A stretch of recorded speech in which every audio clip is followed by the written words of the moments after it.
SSC 26 শিক্ষার্থীরা একটা email শিখে সব ইমেল লিখতে পারবা। ইমেলের একটা সুনির্দিষ্ট ফরম্যাট আছে। আজকে ভিডিওতে আমরা তোমাদেরকে সেই ইমেলের ফরম্যাটটা শিখাবো, তোমরা কিভাবে লিখবা, সঠিক ফরম্যাট থেকে শুরু করে সবকিছু। পরীক্ষায় তোমাদের লেটার, অ্যাপ্লিকেশন, ইমেল যে কোনো একটা আসবে। তো এই জায়গায় অনেক বোর্ড ইমেলও দিতে পারে। এখন অনেকগুলো ইমেল পড়া তো সম্ভব না, মুখস্থ করা সম্ভব না।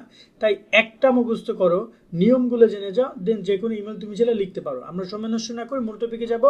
তবে তোমরা যারা এখন আমাদের YouTube channel, Facebook page subscribe and follow করে রাখো ভাইয়া, কারণ সামনে তোমাদের রেজাল্ট নিয়ে, তোমাদের এই যে আরও সামনে সকল বিষয়ের সাজেশন, রেজাল্ট, কলেজ ভর্তি থেকে শুরু করে সব কিছু তোমরা আমাদের এই চ্যানেলে পাবা। আমাদের সাথে যুক্ত থাকো।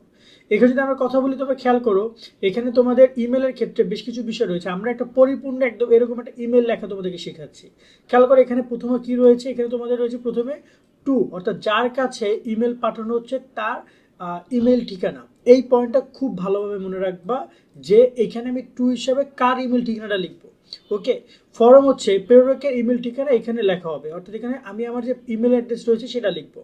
তার সাথে এখানে সাবজেক্টের জায়গা থেকে ইমেলের সংক্ষিপ্ত বিষয় এক লাইনে, যেমন ইমেল হইতে পারে যে আমাদের কোনো প্রাইজ গিভিং সেরেমনি প্রসঙ্গে, অথবা কোনো গিভিং সাম মানি, এরকম কোনো কিছু একটা হইতে পারে। প্রশ্ন যেটা থাকবে সে বিষয়টা আমরা এখানে লিখবো এবং লিখবো সেট। এই অংশটি সংক্ষিপ্তভাবে যুক্ত হয়, ইমেলে প্রেরণ করতে হয়, অর্থাৎ এখানে কোনো কিছু আমার লেখার দরকার নাই। যদি একদম আমি অনেস্টলি এভাবে দেখাই, এই যে দেখতে পাচ্ছ, এই যে টু এর ক্ষেত্রে আমি যে যাকে পাঠাচ্ছি তার ইমেল অ্যাড্রেস আমি লিখবো এবং অবশ্যই এভাবে তার নাম থাকবে এবং @ থাকবে gmail.com অথবা email.com। এই যে @ শব্দটা তোমরা দেখতে পাচ্ছ, এই শব্দটা কিন্তু অবশ্যই অ্যাড করতে হবে এবং জিমেল এবং .com এই শব্দটা অ্যাড করতে হবে এবং আমার ইমেল অ্যাড্রেসটা আমি এখানে সুন্দর করে এভাবে লিখে দিব। দেন সাবজেক্টের জায়গা থেকে আমি সুন্দর করে সাবজেক্টটা লিখবো এবং এখানে সেন্টের জায়গা থেকে এটা অটোমেটিক্যালি বসাবে। তবে এখানে দেখা যায় তো আমাদেরকে আর তোর অটোমেটিক্যালি বসানো কোনো কিছু না, আমরা আমাদের জায়গা থেকে তারিখ এবং ডেটটা লিখে দিব। যেমন এই যে দেখতে পাচ্ছ 3/12/25 এবং এখানে আমরা এখানে টাইম লিখে দিব যে কটার সময় আমরা এটা লিখছি বা কটার সময় পাঠাচ্ছি, যেটা অটোভাবে আমরা যদি ইমেল পাঠাই অটোমেটিক্যালি এটা সক্রিয় হয়। ওকে, দেন এখানে কি করতে হবে, ইমেলের ক্ষেত্রে আমরা এখানে মাই ডিয়ার ফ্রেন্ড হইতে পারে, ফাদার হইতে পারে, মাদার হইতে পারে, ব্রাদার হইতে পারে, টিচার হইতে পারে, এটা প্রশ্নে উল্লেখ করা থাকবে ইমেলটা আমি কাকে পাঠাচ্ছি। ওকে, দেন তাকে আমরা সম্বোধন করব এবং এখানে ইমেলের শুরুতে নম্র ভদ্র ভাষায় কিছু কথা লিখতে হবে, যেমন আমরা এখানে এইটুকু লিখেছি, এইটুকু খুব সুন্দরভাবে তোমরা মুখস্থ করে নিবা।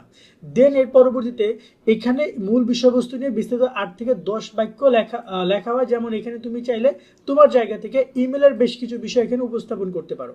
যেমন তোমার ইমেলের ক্ষেত্রে মূলত তোমার যদি বলা হয় যে এখানে আমরা কি একটু পড়ছিলাম, আমরা এখানে পড়ছিলাম যে আস্কিং ফর সাম মানি। তো দেখতে পাচ্ছ এই যে এখানে এইটুকু কিন্তু তোমাদের মুখস্থ করতে হবে এবং এইটুকু যে পয়েন্ট আছে, আমরা মানি চাচ্ছি, এই যে দেখতে পাচ্ছ 3000 টাকা মানে আর্লি অ্যাজ পসিবল পাঠানোর জন্য বলছি আমরা। তো ঠিক এরকমভাবে আমরা একটা ইমেলের যে নির্দিষ্ট বিষয় রয়েছে, বা যেমন ধরো যে এসএসসি প্ল্যান নিয়ে কথা হচ্ছে, অথবা কোনো একটা এমইন লাইফ নিয়ে কথা হচ্ছে, অথবা কোনো একটা নিড নিয়ে কথা হচ্ছে, সেই সম্পর্কে আমরা এখানে 2-3 লাইন লেখার সর্বোচ্চ চেষ্টা করবো, যেটা আমরা আগে থেকে পড়ে যাব।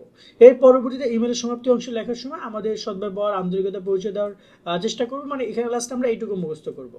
তার মানে কি দাঁড়াচ্ছে দেখো, তোমাকে ইমেলের মূল যে ফরম্যাটটা সেটা হচ্ছে তোমাকে এইটুকু মুখস্থ করতে হবে, দেন তোমাকে এইটুকু মুখস্থ করতে হবে। আর এইটা হচ্ছে তুমি যে কোনো ইমেলে তুমি তোমার এই যে মূল যে বিষয়বস্তু যেটুকু রয়েছে, এটুকু তুমি তোমার জায়গা থেকে 3-4 লাইন তোমার ইমেল মানে ইমেলের টপিক অনুযায়ী তুমি লেখার ট্রাই করবা, আর শেষে তুমি এইটুকু মুখস্থ করে কমপ্লিট করবা।